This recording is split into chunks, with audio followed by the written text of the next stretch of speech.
Welcome back everyone, where I monetize here. In today's video, we're going to go over a few news items when it comes to the cryptocurrency space, and then I'm going to be going over the price of Bitcoin and talking about my game plan when it comes to making sure that my loans are in a healthy position no matter what Bitcoin does over the next few months and few years. So I'm going to go ahead and head over to Twitter here.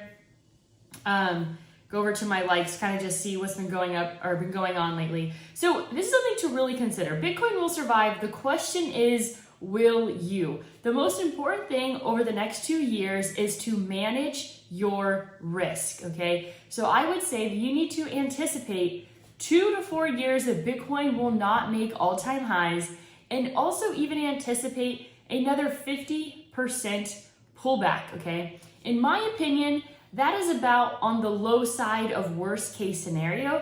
It could always be worse, but I think if you plan for that specific scenario, you will be in a good position to manage your risk properly. But everyone has their own way and their own methods to manage their risk. So also Celsius, their credit card's coming out in June. So if you want to get signed up with that, I'll go to put a link down below. So Emirates Airline confirms it's exploring accepting Bitcoin as a payment option for future use. The state of Louisiana has unanimously passed a bill in the lower house to allow banks to custody Bitcoin and digital assets. So just a couple things, couple exciting things. At the end of the day, what do we know? We know that the fundamentals have not changed when it comes to Bitcoin, and that there is a ton of bullish information out there. So let's go and head over here to the price of Bitcoin. Bitcoin is sitting at just under $30,000.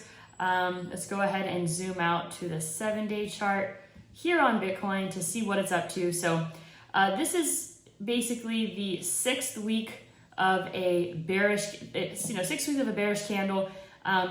Curious to see what next week will print. This is quite interesting. I mean, we have no signs on the weekly chart of a turnaround, so we're going to stay extremely patient there. This is the daily chart here. I might see a little bit of a bounce, and I think that what's going to happen is we're going to see a bounce on Bitcoin. People are going to be hopeful. They're going to think that the worst is over, and then the rug will get pulled out underneath everyone, and we will see another major pullback. This is a 12-hour chart here, so as I go through these charts here, there's really no sign of Bitcoin making a higher high. That's a 4-hour chart. This is the hourly chart, which has seen a little bit of a tiny bounce here in the last few hours.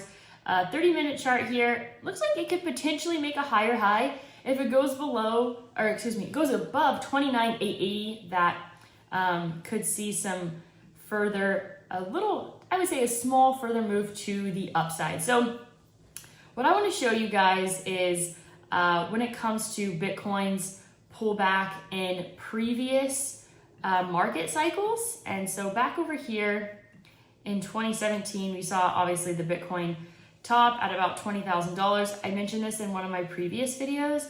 So I'll go ahead and just kind of show you again here on the price range. So the top here of about 20,000, we saw a pullback to 70%, okay? So that took it down to about $5,800. And then we know that Bitcoin also went down to about $3,500. So I would say that's about an 82% pullback on the price of Bitcoin. So if an 82% pullback happens on Bitcoin's previous all-time high, then that would take us to 11,500. Or excuse me, let me go ahead and adjust that to closer to 82. That would take us to just over $12,000.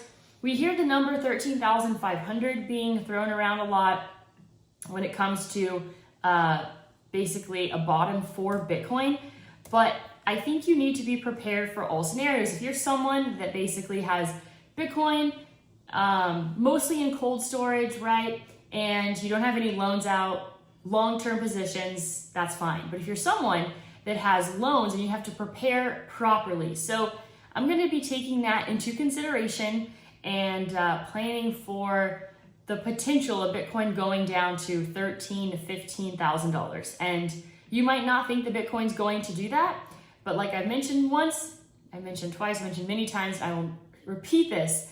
Bitcoin will always go lower than you can imagine, and it's always going to go higher than you can imagine. So gonna stay patient here. Like I mentioned when I showed you for the chart from back in 2017, when Bitcoin did hit that $20,000, obviously we saw this drag out of it. Took a really long time for Bitcoin to make new all-time highs. It hit the high December 17th of 2017, and then Bitcoin didn't go above the high of the previous high until the week of December 16th in 2020. So that was about 3 years later, typically correlated when it comes to the halving. So that is all that I have for you today. I want to know what your game plan is. I want your predictions down below. Where do you think Bitcoin is headed when it comes to a bottom? Or maybe you think the bottom is already in. You know, I don't really think the bottom is quite in yet because, I mean, this right here is the daily chart, and, you know, this 25,000 came in here, but this doesn't really look like capitulation to me yet. I think us being down at $29,000, Bitcoin, in my opinion, did not bounce enough for me to say capitulation.